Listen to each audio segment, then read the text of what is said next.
عزیزان گرامی وقار، ایک بات اور بھی میں بتا دوں، جن کو غرور و تکبر ہے اپنی زندگیوں پر، چند لوگوں کی تعریف سے غرور میں مت آ جانا کہ اب میرا مرتبہ بہت بلند ہو گیا، میں جو چاہے کر سکتا ہوں۔ پیسہ اگر آ گیا ہے تو یہ بھی مت سمجھ لینا کہ میں پیسے سے ہر چیز کر سکتا ہوں۔ فرعون، قارون، حامان، شداد، یہ وہ نام ہیں جنہوں نے دنیا کی اکثر دولت پر قبضہ کیا لیکن کر کچھ نہیں سکے۔ میں نے چند دنوں قبل ایک مشہور و معروف کمپنی کے مالک کا تذکرہ پڑھا تھا، کوریا کا۔ اس کا حال یہ تھا کہ وہ اپنے ملک کی حکومتوں کو بدل دیتا، اتنے بڑے پیسے والا تھا۔ یہ 2012 یا 14 کی بات ہے۔ اس کے اچانک صحت میں ایسی گراوٹ آئی کہ وہ کوما میں چلا گیا، جس کے پاس اربوں ڈالر ہیں۔ اس کا بیٹا موجود تھا۔ اس کا یہ اعلان تھا کہ جو ڈاکٹر اس کے باپ کا علاج کرے وہ پر ڈے $1 کروڑ لے سکتا ہے۔ پر ڈے اس کو اتنا پے کیا جائے گا، بس ایک بار اس کو ہوش میں لے آئے تاکہ یہ ہمیں ہوش میں آ کر کے اپنی ساری چیزیں بتا کر کے جائے۔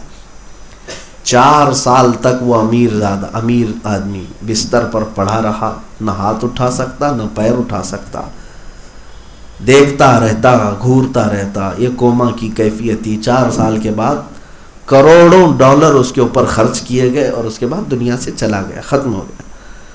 میں نے یہ محسوس کیا، اتنے بڑے پاور والا جو کبھی تختے بدل دیتا، حکومتیں بدل دیتا، لیکن وہ صرف اپنا بستر بدل نہیں سکا، اپنی صحت کو نہیں واپس لا سکا۔ یہ انسان کی حیثیت ہے، ہماری زندگی کی یہی حیثیت ہے۔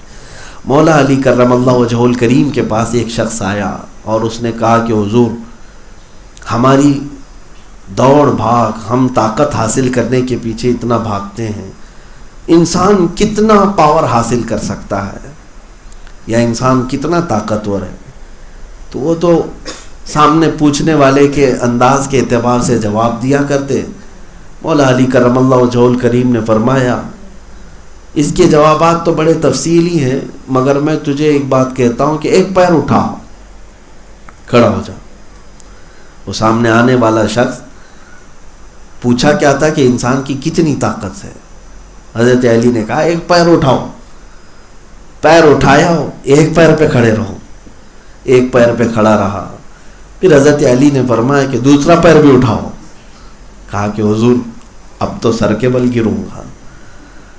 حضرت علی نے فرمایا بس اتنی طاقت ہے، اتنی ہے تمہارے پاس کہ ایک ہی پیر اٹھا سکتے ہو، دوسرا اٹھاؤ گے تو سر کے بل گرو گے۔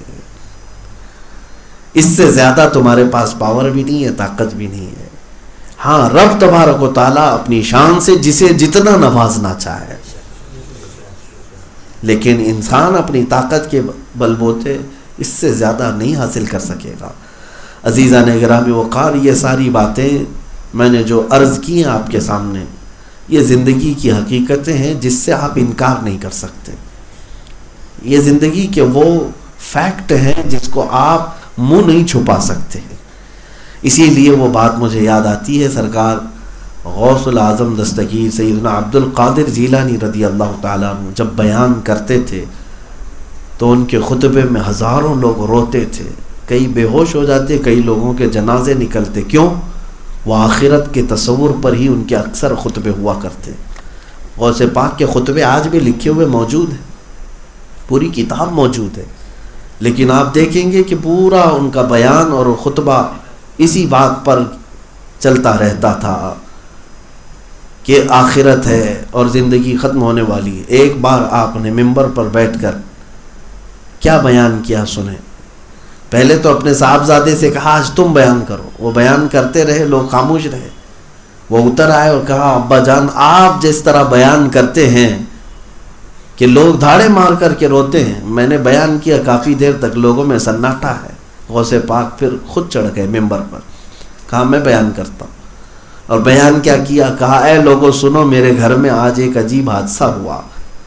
میں نے دوپہر کا وقت تھا، گرمیاں تھیں، میری بیوی نے دہی جما کر رکھا تھا مٹی کی ہانڈی میں، تاکہ ان گرمیوں میں دہی کھا لوں۔ دوپہر کو جب میں پہنچا تو میرے پہنچنے سے پہلے ایک بلہ آیا اور پنجہ مارا اور دہی کی ہانڈی پھٹ گئی، پورا دہی بہہ گیا، نہ میں کھا پایا نہ میری بیوی کھا پائی۔ اتنا بیان کیا غوث پاک تو لوگ رونے لگ گئے، دھاڑے مار کر رونے لگے۔ کیا تھا میرے عزیزوں، گھر کا واقعہ بیان کرنے پر رونا کس بات کا؟ اصل میں بات یہ تھی کہ وہ بغداد والے جو محفل میں حاضر ہوتے تھے وہ غوث پاک کے مرید ہی نہیں، وہ اہل دل تھے۔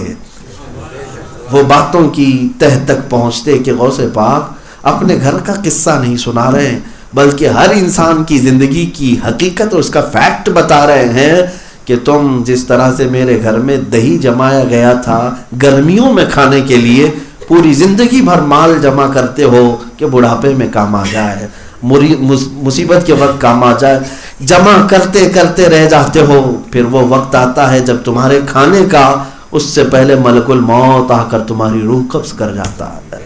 جس طرح میرے گھر میں بلے نے پنجہ مارا اور دہی کی ہانڈی توڑ دیا، بہہ گیا، ہماری زندگیوں میں بھی ہم نے دیکھا ہے کہ سب کا سب دھرا کا دھرا رہ جاتا ہے، ویسے کہ ویسے ہم چھوڑ کر چلے جاتے ہیں۔ آپ کو اندازہ بھی ہے کہ جس وقت دنیا سے آپ جا رہے ہوتے ہیں یا ہم جا رہے ہوتے ہیں، کتنی چیزیں باقی رہ جاتی ہیں، کتنی چیزیں، ہمارا سارا کا سارا یہاں چھوڑ کر کے ہم رخصت ہوتے ہیں۔ کئی اولاد اگر اللہ نے دیا ہے تو بیوی بچے اور اپنا بنایا ہوا وہ گھر، اپنے خریدے ہوئے سامان، اپنی جان جس میں لگی ہوئی ہے وہ لباس، اپنا مال، یہ ساری چیزیں دیکھتے رہ جاؤ گے، اور جب تمہیں اٹھا کر لے جایا جا رہا ہوتا ہے خالی طور پر، کچھ بھی نہیں، کفن میں ایک جیب تک نہیں سلتے، اور قبر میں ایک تکیہ تک نہیں رکھتے، اور سونے کے لیے ایک چٹائی بھی نہیں دیتے، کچھ بھی نہیں ہوتا۔ یہی زندگی کی حقیقت ہے، اس سے منہ نہیں موڑو۔ کب تک اس سے منہ موڑو؟ میرے آقا صلی اللہ تعالیٰ علیہ وسلم کی اس حدیث کی وجہ سے میں آج یہ بیان کر رہا ہوں، جس میں اللہ کے نبی صلی اللہ علیہ وسلم نے فرمایا، میں جا رہا ہوں، دو نصیحت کرنے والوں کو تمہارے درمیان چھوڑ جاتا ہوں، جب تک یہ دو نصیحت کرنے والوں کی نصیحت سنتے رہیں گے لوگ ہدایت پر قائم رہیں گے۔ وہ کون سے دو نصیحت کرنے والے ہیں؟ حضور پاک صلی اللہ علیہ وسلم نے فرمایا، ایک قرآن ہے اور دوسرا موت ہے۔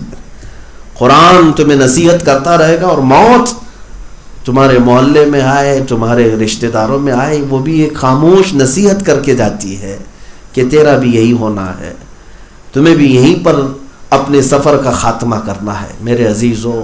اور یہ انہی حالات کے دوران ہم سب کو پھر سے اپنا احساس بیدار کرنا چاہیے کہ مجھے پلٹنا ہے۔